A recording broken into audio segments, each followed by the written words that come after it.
यहाँ तक तो हमने अभी प्लैंक को ही डिस्कस किया है, जो भी उसने बताया था अभी तक। ठीक है,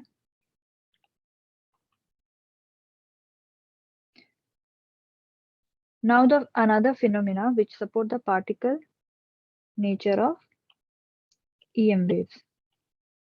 EM waves, ठीक है, EM रेडिएशन या वेव्स, ओके, इलेक्ट्रोमैग्नेटिक.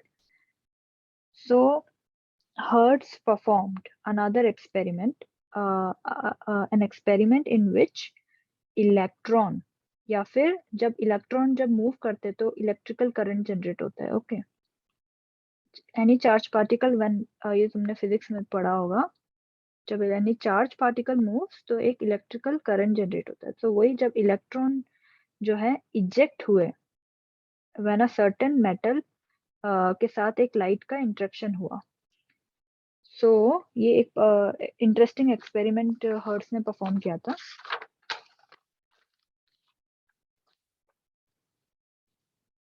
इसमें मेटल भी मतलब वैसे मेटल, ये जो potassium, rubidium and caesium metals हैं, ये लोग जो है, इनकी जो एनर्जी इनको चाहिए होती है अपने इलेक्ट्रॉन को रिलीज करने में, इजेक्ट करने में, वो बहुत मतलब मतलब कम होती है in comparison to any other metal, जो कि more towards the group number, like ये जो है ग्रुप 1 और 2 के ही एलिमेंट्स तुम देखोगे, जो बहुत इजीली अपने इलेक्ट्रॉन डोनेट मतलब दे देते हैं, इजेक्ट कर देते हैं. सो उसके बाद इस पूरे एक्सपेरिमेंट में हो क्या रहा था, एक सिंगल मेटल पीस को जैसे हम ऐसे देख सकते हैं, उसमें जो ये नेगेटिवली चार्ज डिनोट किया है, ये इलेक्ट्रॉन के लिए. ठीक है, यहाँ पे एटम्स ना दिखा के मैं इलेक्ट्रॉन्स बोल रही हूँ. ऑल्सो मेटल्स अगर तुमने पढ़े होंगे तो एक सी मॉडल पढ़ा होगा मेटल्स का, जिसमें बोलते हैं कि metal are very much conducting in nature, कि उनके जो इलेक्ट्रॉन्स होते हैं वो सरफेस पे ही रहते हैं. ठीक है, तो जब ये लाइट इंटरेक्ट करती है, इनके ऊपर फॉल करती है, तो ये कुछ एनर्जी एब्जॉर्ब करते हैं. लाइट लाइट का फॉल करना एंड इंटरेक्शन इज ऑलवेज दिमाग में आना चाहिए कि कुछ ना कुछ एनर्जी एब्जॉर्ब होगी. फिर जो इलेक्ट्रॉन है वो उस एनर्जी को, अगर मतलब सफिशिएंट एनर्जी है उसके पास, मतलब इलेक्ट्रॉन ने जितनी एनर्जी एब्जॉर्ब करी है, क्या पता वो बस अपनी पोजीशन पे ही ऑसिलेट करे और इतना नहीं कर पाए कि वो मेटल से ही आउट हो जाए. आउट होने के लिए उसको थोड़ा एक बैरियर होगा, कोई ना कोई बैरियर होगा जिसको उसे क्रॉस करना होगा. उसके लिए उसके पास उतनी एनर्जी होनी ही चाहिए इलेक्ट्रॉन के पास, वरना वो क्रॉस नहीं कर पाएगा. जैसे मान लो कि एक ब्रिक वॉल है, ठीक है, तो अगर अगर तुम्हारे पास यहाँ पे यहाँ तक की ही स्टेयर्स है, मतलब इतनी ही तुम्हारे पास स्टेयर्स है, तो तुम यहीं तक पहुंच पाओगे. बट अगर तुम्हारे पास एक स्टेयर है जो पूरा यहाँ तक तुम्हें बैरियर के टॉप तक लेके जा रही है, तो तुम्हारे पास चॉइस होगा, या तो तुम यहीं पे रहो या तो तुम यहीं पे रहो.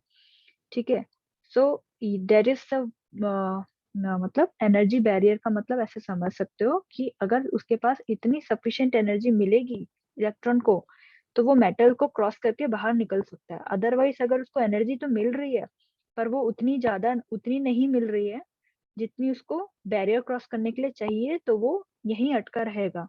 ठीक है, वहीं पे उसका मूवमेंट चलता रहेगा, बट वो क्रॉस नहीं कर पाएगा, जंप नहीं कर पाएगा मेटल से बाहर, इजेक्ट नहीं हो पाएगा. ये काइंड ऑफ ऑब्जर्वेशन था कि एक एक्सपेरिमेंट जब सेटअप किया गया, जैसे कि यहाँ पे मैं तुम्हें डिस्कस करती हूँ. यहाँ पे एक मेटल प्लेट है मान लो, ठीक है, तो मेटल प्लेट पे चार्ज क्या है, चार्ज है मेटल प्लेट पे नेगेटिव, क्योंकि बैटरी का जो ये वाला सिंबल होता है ये नेगेटिव होता है, स्मॉल वाला. ठीक है, ये वाला पॉजिटिव. ये एक क्लोज सर्किट का मैंने बताया है, और ये जो है ये एक ग्लास ट्यूब है. ठीक है, ये मेटल प्लेट है, यहाँ पे एक डिटेक्टर लगाया है, और यहाँ पे डिटेक्टर लगाया है, और एक एम्पियर करके डिवाइस आता है. ठीक है, वो मैंने यूज किया है, एमीटर. तो वो अगर 0 पे रहता है तो मतलब है कि करंट नहीं है, 0 है. पर अगर वो डिफ्लेक्ट होता है एरो उसका, तो मतलब कि करंट फ्लो हो रहा है सर्किट से. अब करंट फ्लो सर्किट से, बोलो. ये यूज किया है हमने एमीटर यूज किया है, गुड। तो हाँ, जैसे ये डिटेक्टर है, अभी क्या है कि एक लाइट का इंटरेक्शन कराएंगे हम पहले मेटल के साथ। अब जैसे ही मेरा मेटल सरफेस के साथ लाइट का मेरा इंटरेक्शन हो रहा है,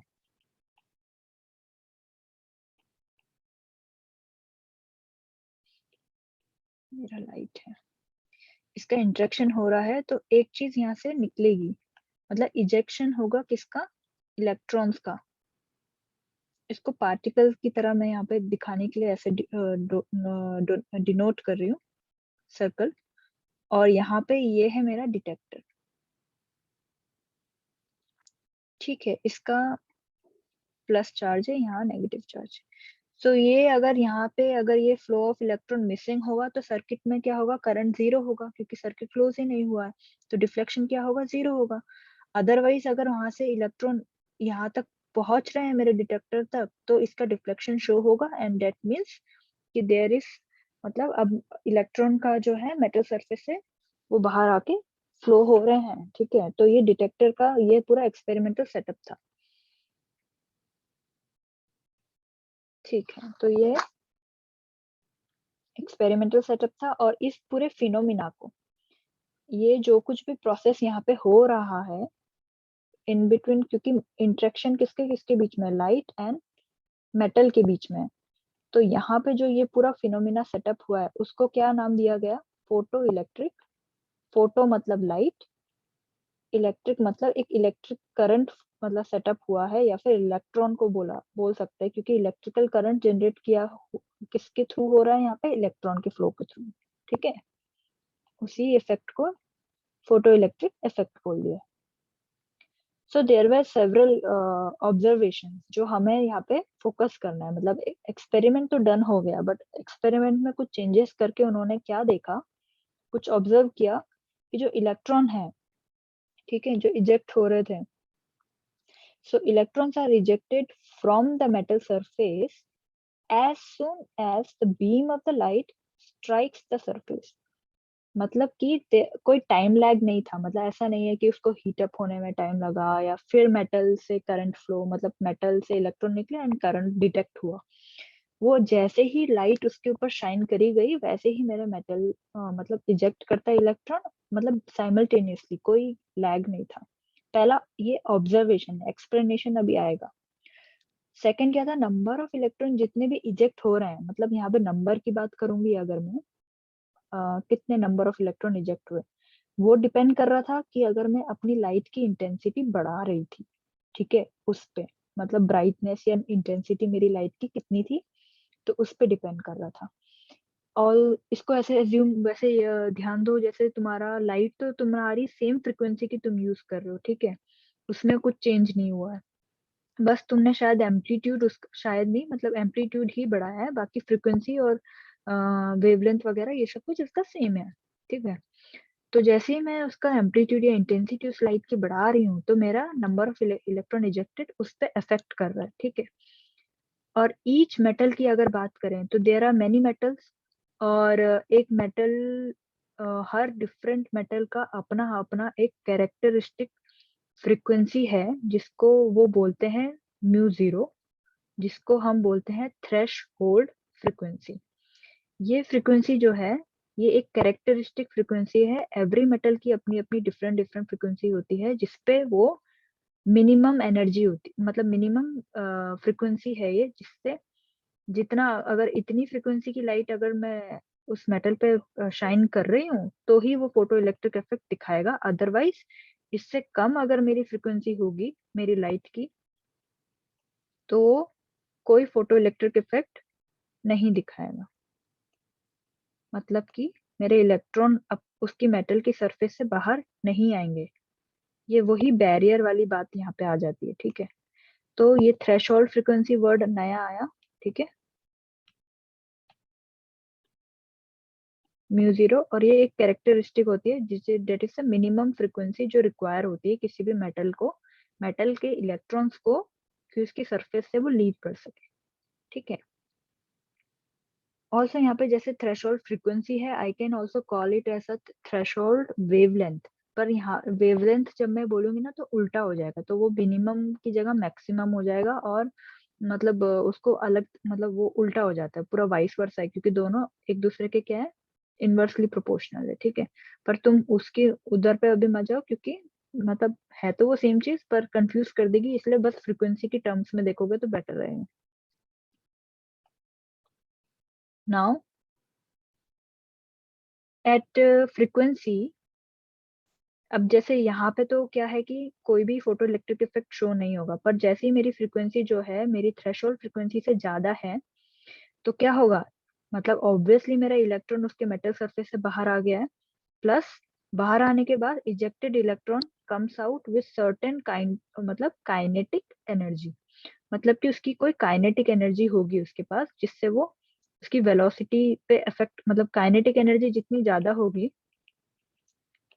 उतनी ही उसकी वेलोसिटी जो है ज्यादा होगी, है ना। ऑल्सो काइनेटिक एनर्जी का एक फॉर्मूला होता है ½ mv², ठीक है।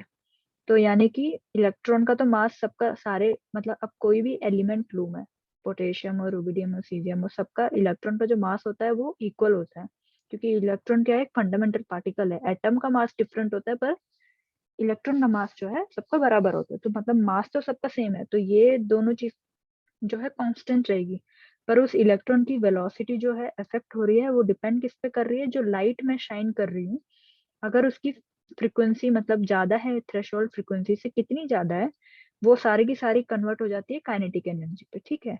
मतलब उसने एक लिमिट तक तो बस बैरियर क्रॉस करने के लिए यूज करा है एनर्जी को, जो लाइट की एनर्जी जो ट्रांसफर हुई है, और बाकी जो है वो सारा उसका काइनेटिक एनर्जी में ट्रांसफर हो जाता है जो बचा हुआ है। नाउ कमिंग टू द, अच्छा नहीं, बोलो। हम्म मैं बोला था कि मान लीजिए एक मेटल लिया हमने, जैसे कि हम्म कोई भी मेटल है, कौन सा ले लिया, कॉपर ले लिया मान लीजिए, हम्म ठीक है। उसके एक बल्कि न्यू जीरो होएगा थ्रेशोल्ड फ्रीक्वेंसी, हम्म उस फ्रीक्वेंसी से ज्यादा हमने उस पे बल्कि लाइट डाली, ठीक है, हम्म तो इलेक्ट्रॉन बाहर निकलेंगे। हम्म अब चले गए इलेक्ट्रॉन। तो मैं पूछा था कि अगर हम उस पे करंट फ्लो कराएं अब, तो क्या करंट फ्लो होएगा या नहीं होएगा? तुमने क्या लिया है, पूरा मेटल, वो लिया है ना, एक पूरा मेटल लिया है, उसमें तुम समझ रहे हो कितने एटम्स होंगे उसमें, हाँ मतलब मिलियंस बिलियंस में एटम्स होंगे उसमें, हाँ ठीक है। उतने उसके उसमें ऐसा नहीं है कि कॉपर या कोई भी है उसके पास एक ही इलेक्ट्रॉन होगा, हाँ ठीक है। वो डिपेंड करता है इलेक्ट्रॉनिक कॉन्फ़िगरेशन पे जो तुम पढ़ोगे। तो उस पे हाँ। मान लो कोई भी तुम्हारा मेटल है, यहाँ पे मैं बता देती हूँ।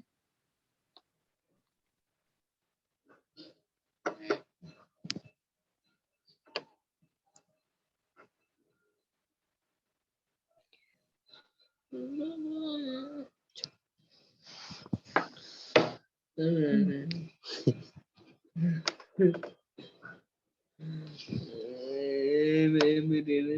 तो ये जो है ना, तो एटम, मतलब ये जो मेरा मेटल है इसको ए मान लेती हूँ, ये जो मेरा मेटल है इसमें तुमने डाल दिए फ्रीक्वेंसी, मतलब frequency which is larger than the threshold one. फिर तुम ये कह रहे हो, तुम्हारा जो एजम्पशन है, तुम ये सोच रहे हो कि जितने भी इसमें मिलियंस बिलियंस एटम्स है, सब एक बारी में सारे एनर्जी इलेक्ट्रॉन एब्जॉर्ब करके सारे बाहर आ जाएंगे, क्योंकि उसकी जो है वो थ्रेशोल्ड फ्रीक्वेंसी से ज्यादा है। तुम्हारा एजम्पशन ये है कि सारे के सारे इलेक्ट्रॉन बाहर आ जाएंगे, फिर वो करंट उसमें फ्लो नहीं होगा मेटल में। बट ऐसा नहीं होता है, ये तो ऐसा केस है जो मतलब कभी होगा भी नहीं, मतलब समझ रहे हो तुम सारे। कभी ऐसा होता है कि मैं जब किसी को पढ़ा रही हूँ तो सब लोग को एक जैसा समझ में आ जाएगा, नहीं आएगा ना, जबकि मैं अपना एनर्जी और अपना सब कुछ तो इक्वली सबको दिखा, मतलब स्प्रेड कर रही हूँ अभी, करेक्ट। तो यहाँ पे भी वही बात है कि जब लाइट शाइन कर रही है ना मेटल सरफेस पे, तो भले वो लाइट की मतलब जो एनर्जी है, फ्रिक्वेंसी है, वो greater than the threshold one है, पर इसका मतलब ये नहीं है कि जितने भी इलेक्ट्रॉन होंगे वो सब एक्सेप्ट करें, मतलब एब्जॉर्ब करके बाहर आ जाएंगे, ठीक है, ऐसा नहीं होता है। पर ये होगा कि हाँ डेफिनेटली नंबर ऑफ, जितना मैं इंटेंसिटी बढ़ाती जाऊंगी, तो इंटेंसिटी का रोल क्यों आ रहा है यहाँ पे, क्योंकि तुम समझ रहे हो, मतलब इंटेंसिटी बढ़ाने का मतलब है, अगर मैं यहाँ से जोर जोर से चिल्लाना शुरू कर दूं अभी, तो जो नहीं भी सुन रहा होगा वो भी ध्यान देने लग जाएगा कि अच्छा क्या बोल रहे हैं, करेक्ट। तो वही यहाँ पे इंटेंसिटी का रोल है कि इंटेंसिटी जब बढ़ा रही हो तो नंबर ऑफ इलेक्ट्रॉन भी तो बढ़ रहे थे ना, ठीक है, जो इजेक्ट हो रहे हैं। तो वो फैक्टर क्यों आ रहा है क्योंकि नंबर ऑफ इलेक्ट्रॉन बाहर निकालने का, इवन मेरा फ्रीक्वेंसी वही है, पर फिर भी अगर मान लो यहाँ पे 3 इलेक्ट्रॉन निकले हैं, ठीक है, इसी फ्रीक्वेंसी पे 3 इलेक्ट्रॉन बाहर आए हैं, मतलब ठीक है, अब यही फ्रीक्वेंसी यही रहेगी, पर मैंने क्या बढ़ाया, बस इंटेंसिटी। अब जैसी मेरी इंटेंसिटी इंक्रीज हुई है तो यहाँ पे मान लो 10 आ गए, मतलब 10 इलेक्ट्रॉन निकले, पर अभी भी तो बहुत इलेक्ट्रॉन बाकी है मेटल सरफेस पे, तो करंट तो फ्लो होगा, ठीक है।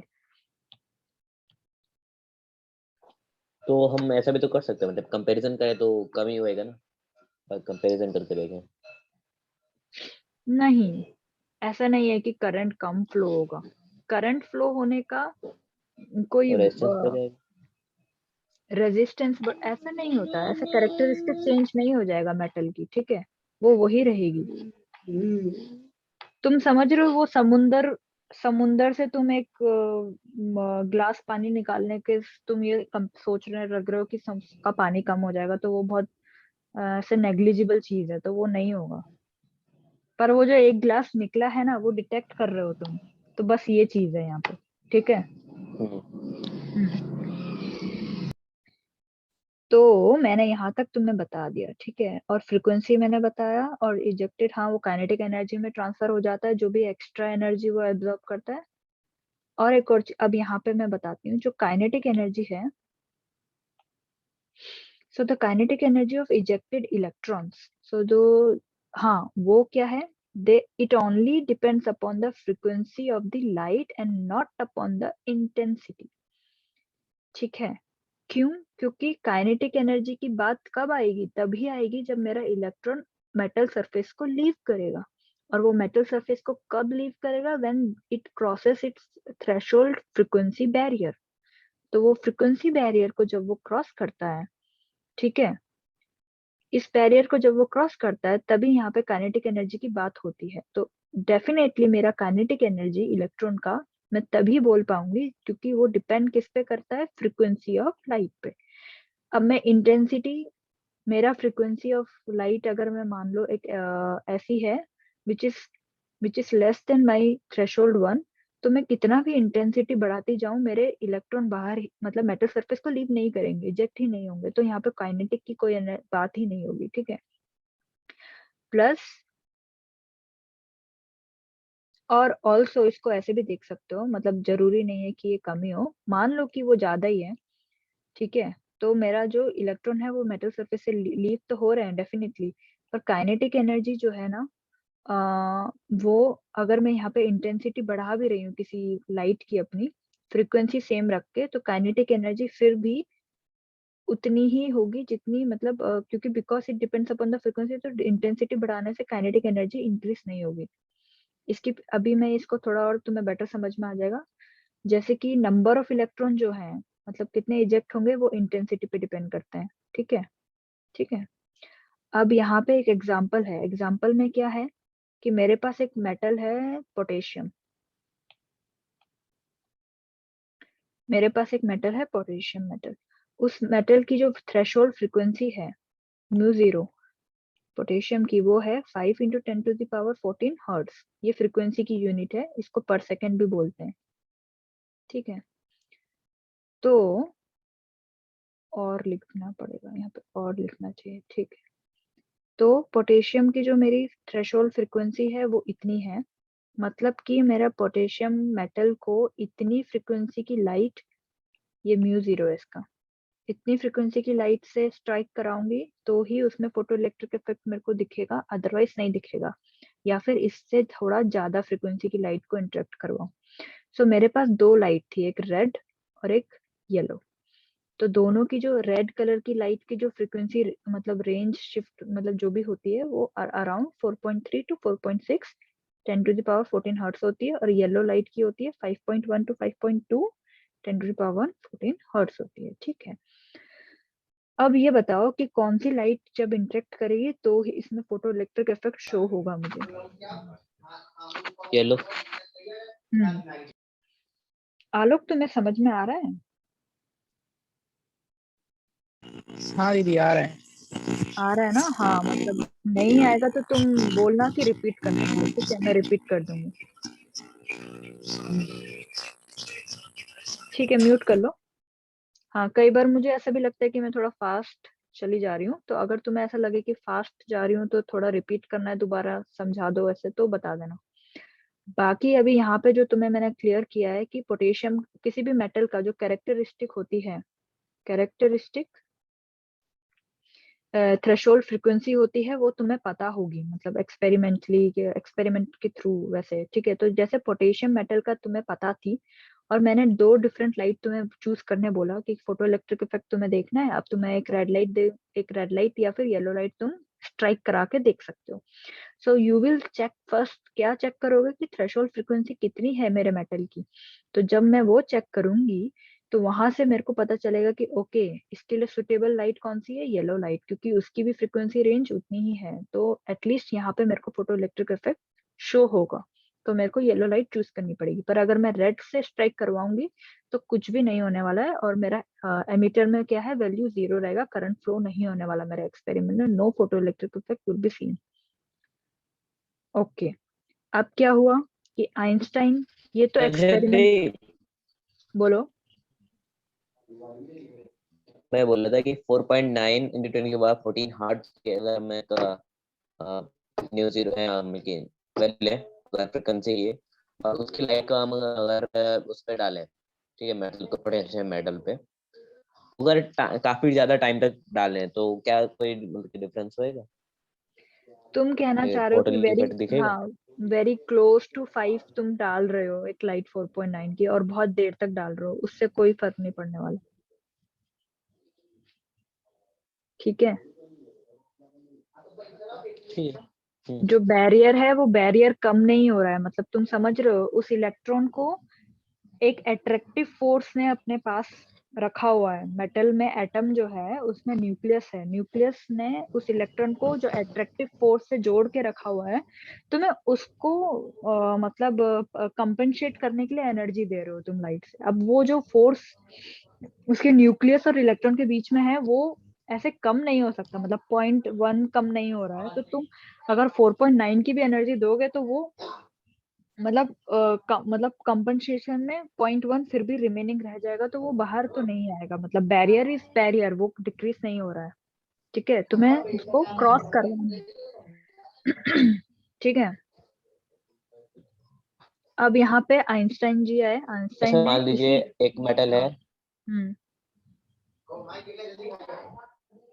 मैं बोल रहा था कि एक मतलब 3 टाइप के मेटल लिए, पोटेशियम मेटल लिया है, हम्म 3 टेम्परेचर पे, एक ठंडा है जो अप्रोक्स 0 से नीचे टेम्परेचर उसका, और एक हमारा रूम टेम्परेचर है, और एक हमारा काफी हाई टेम्परेचर है, 80 टू 100 के बीच में डिग्री सेल्सियस में शायद। तो हम्म अगर मैं एक मतलब सेम फ्रिक्वेंसी डालें, 5 इंटू 10 के बाद 14 हर्ट्ज की डालें तीनों पे, तो डिफरेंस कुछ मिलेगा? क्या डिफरेंस मिलेगा? तो देखते ओके। इजेक्टेड इलेक्ट्रॉन में। दीदी जो हमारे रूम टेम्परेचर वाला है उसमें मैक्सिमम रहेगा, और जो गर्म होगा मतलब रूम टेम्परेचर से थोड़ा ज्यादा गर्म होगा, तो उसमें ज्यादा इलेक्ट्रॉन निकलेंगे, क्योंकि उसमें तो बहुत ज्यादा मूवेबल होगा इलेक्ट्रॉन का फ्री। और जिस ठंडा होगा उसमें बहुत ही कम होगा इलेक्ट्रॉन निकलेंगे। ऐसा होगा दीदी। हम्म हाँ, मतलब देखो, इसने जो क्वेश्चन पूछा है ना कि एक बहुत ही माइनस टेम्परेचर पे है, एक रूम टेम्परेचर पे, और एक थोड़ा हाई टेम्परेचर पे। अब ये, अगर तुम मेटल के टेम्परेचर यानी कि उसके टेम्परेचर बढ़ाने की बात करते हो ना, तो कैसे बढ़ता है जरा मेरे को बताना। तुम ऐसे बढ़ाते हो ना कि या तो मेटल को तुम डायरेक्ट हीट दे रहे हो, अब वो भी क्या है, वो भी एक हाँ रेडिएशन है, उसको तुम आईआर रेडिएशन बोल सकते हो, ठीक है? तो तुम एक तरीके से हाँ। उसको लाइट और मैटर का इंटरेक्शन तुम्हारा वहां पे भी ऑलरेडी एक तुम करवा रहे हो, तभी तुम्हारा मेटल का टेम्परेचर बढ़ गया है, ठीक है? एक मेरा पॉइंट ये है। दूसरा पॉइंट मेरा ये है कि हाँ, मुझे भी मतलब लगता है कि डेफिनेटली कि जो हाई टेम्परेचर पे है मेटल, उसके पास ऑलरेडी एक वो इलेक्ट्रॉन में जो है ना ऑसिलेशंस थोड़े ज्यादा होंगे, ठीक है? तो वो ऑलरेडी एक हाई एनर्जी एब्जॉर्ब करके बैठा हुआ है, तभी उसका टेम्परेचर भी इंक्रीज है, तो वो क्या बोलते हैं, थोड़ा नंबर ऑफ इलेक्ट्रॉन ज्यादा हो निकल सकते हैं। नहीं, ये तो एक्सपेरिमेंट करके सेटअप करके ही प्रूव होगा, बट हम लोग ऐसे थ्योरेटिकली बोल सकते हैं कि हाई टेम्परेचर वाला जो है। बट इसमें एक और पॉइंट है कि ये मत सोचना कि जो फ्रिक्वेंसी है थ्रेशोल्ड वो उसकी कम हो जाएगी, और लो टेम्परेचर वाले मेटल की ज्यादा रहेगी। वो कैरेक्टरिस्टिक फ्रिक्वेंसी जो चाहिए ना, वो चेंज नहीं होगी टेम्परेचर के चेंज होने से मेटल के। बट अगर मतलब, क्योंकि साइंस में कुछ चीजें होती है, बट अगर इसको कैरेक्टरिस्टिक बोला जा रहा है तो वो टेम्परेचर से तो चेंज नहीं होगी। अगर ये डिपेंड कर रही होती ना टेम्परेचर पे, तो ये भी मेंशन्ड होता कि मेटल का जो टेम्परेचर डिपेंडेंस है, और फिर वो उसकी कैरेक्टरिस्टिक नहीं कहा जाता। मतलब जब वर्ड आ जाता है ना, तो वो डिफाइन होता है कि हाँ, अब ये ऐसा नहीं है कि टेम्परेचर चेंज कर दूंगी मेटल का, या एक्सपेरिमेंट जिस टेम्परेचर पे कर रही थी वहां पे अलग चीज हो गया, और अलग टेम्परेचर पे करने लगी तो अलग अलग ऑब्जर्वेशन आने लगी। ऐसा नहीं है, ठीक है। सो अगर ये ऐसा जो एक्सपेरिमेंटल सेटअप है, अगर ये टेम्परेचर डिपेंडेंस हो जाता ना, तो मतलब तुम समझ रहे हो, ग्रीनलैंड में अलग रिजल्ट आ रहे होते, वहां पे मेटल जो है अलग थ्रेशोल्ड फ्रीक्वेंसी पे अपना फोटो इलेक्ट्रिक इफेक्ट शो कर रहा होता, और अफ्रीका में कहीं और मतलब कुछ और रिजल्ट शो कर रहा होता अलग थ्रेशोल्ड फ्रीक्वेंसी पे। पर क्योंकि इसको उसने उन लोगों ने कैरेक्टरिस्टिक नाम दिया है, तो दैट इज सर्टेनली क्लियर कि वो कैरेक्टरिस्टिक नाम इसीलिए दे दिया है क्योंकि it doesn't depend upon the temperature conditions, okay, जिसमें तुम वो एक्सपेरिमेंट कर रहे हो। क्लियर है? हाँ दीदी। चलो अब आगे बढ़ते हैं। फिर आइंस्टाइन ने इसी फोटो इलेक्ट्रिक इफेक्ट को एक्सप्लेन किया है using the Planck quantum theory. Electromagnetic radiation के लिए जो उसने दिया था, E equal to h mu, जो है एक क्वांटम का एनर्जी होता है बोल के, तो उसको यूज करते हुए आइंस्टाइन ने इस फोटो इलेक्ट्रिक इफेक्ट को एक्सप्लेन किया है। लाइक क्या एक्सप्लेनेशन दिए हैं आइंस्टाइन ने? नंबर वन वाज दैट कि जब फोटोन जो है एक सफिशिएंट एनर्जी के साथ स्ट्राइक करता है मेरे मेटल सरफेस पे, तो इलेक्ट्रॉन जो है in the atom of the metal, उसके साथ क्या होता है? क्या होता है? Transfer of energy take place होगा ड्यूरिंग द कोलिजन, ठीक है, and the electron will get ejected from the metal surface, ठीक है। तो यहाँ पे तो transfer of energy take place हो रहा है बिटवीन लाइट, मतलब फोटोन्स एंड द एटम। यहाँ पे मेरे फोटोन मतलब पार्टिकल करके आ रहे हैं, और ये पे मेरा एटम है और ये इलेक्ट्रॉन है, और फिर ये रिलीज हो जाएगा इलेक्ट्रॉन मेरा, क्योंकि transfer of energy take place हो रहा है। तो इसीलिए यहाँ पे इसने जो है आइंस्टाइन ने बोला, इसीलिए ये बहुत साइमल्टेनियसली होता है, that is why there is no lag. मतलब ऐसा नहीं है कि मेरा पहले मेटल जो है पहले, हाँ यहाँ पे तुम इसको ऐसे भी देखो, क्योंकि इसने एकदम ये वाला पॉइंट पे क्यों जोर दिया है ऑब्जर्वेशन पे, पॉइंट वन पे, because it want to clear the point out. क्योंकि ऐसा नहीं है कि पहले मेरा मेटल जो है वो हीटअप होगा, ठीक है। सो उसके लिए वो उसकी एनर्जी को यूज नहीं करने वाला है कि पहले हीट होने के लिए एनर्जी यूज कर ले मेरा एटम, फिर उससे इलेक्ट्रॉन रिलीज होगा बाहर। ऐसा नहीं है, इंस्टेंटेनियसली ही वो जो है इलेक्ट्रॉन मेरा मेटल सरफेस को लीव कर देगा, जैसे ही उसको वो थ्रेशोल्ड एनर्जी क्रॉस हो जाएगी, ठीक है। So greater the energy possessed by the photon, greater the energy transfer. मतलब कि कितना मेरा फोटोन जो है, मेरा फोटोन को P डिनोट करूं, इसके पास जितनी एनर्जी होगी, हाई एनर्जी, उतना ही एनर्जी का ट्रांसफर होगा, करेक्ट।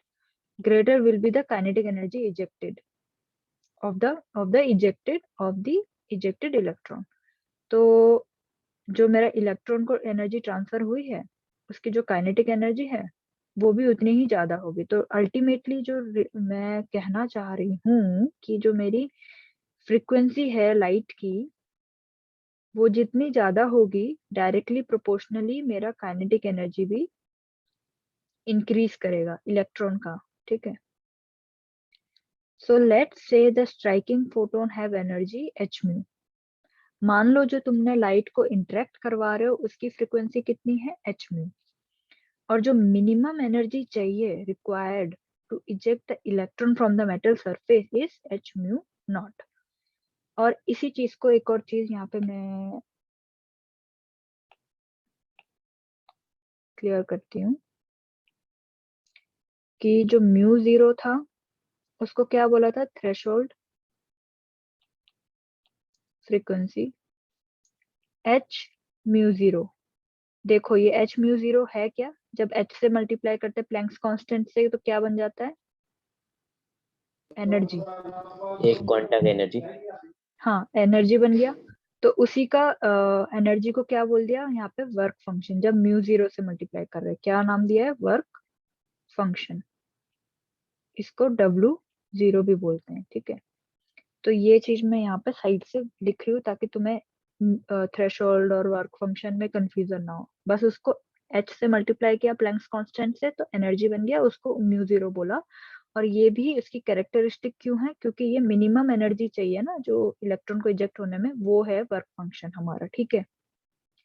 अब जो एक्चुअल में ये जो फ्रीक्वेंसी मैंने यूज करी थी, मतलब जो मेरे को लाइट की फ्रीक्वेंसी थी म्यू, उसकी एनर्जी h म्यू माइनस जो उसको मिनिमम थ्रेशोल्ड फ्रीक्वेंसी के साथ जो उसकी एनर्जी थी, वर्क फंक्शन मतलब कि ऐसे, तो उससे जब मैं माइनस करूंगी, मतलब इतना तो उसने बैरियर क्रॉस करने में लगाया, जो बाकी बचा होगा उसको माइनस करूंगी ना ग्रेटर वाले से, तो जितना आएगा वो सारा का सारा किया जाएगा मेरा काइनेटिक एनर्जी पे, ठीक है।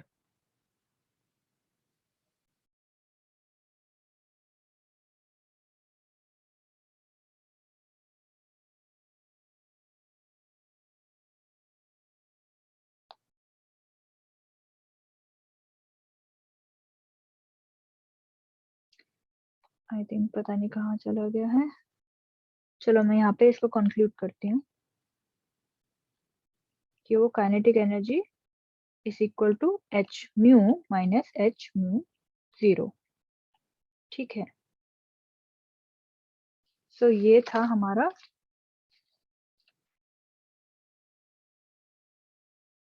जो काइनेटिक एनर्जी किसी भी इलेक्ट्रॉन की है वो इस तरीके से कैलकुलेट करते हैं। दी ये एक इलेक्ट्रॉन की है। हाँ ये एक सिंगल इलेक्ट्रॉन के लिए है, क्योंकि वहां पे भी फोटोन की बात करी थी, हाँ करा था, तो हाँ।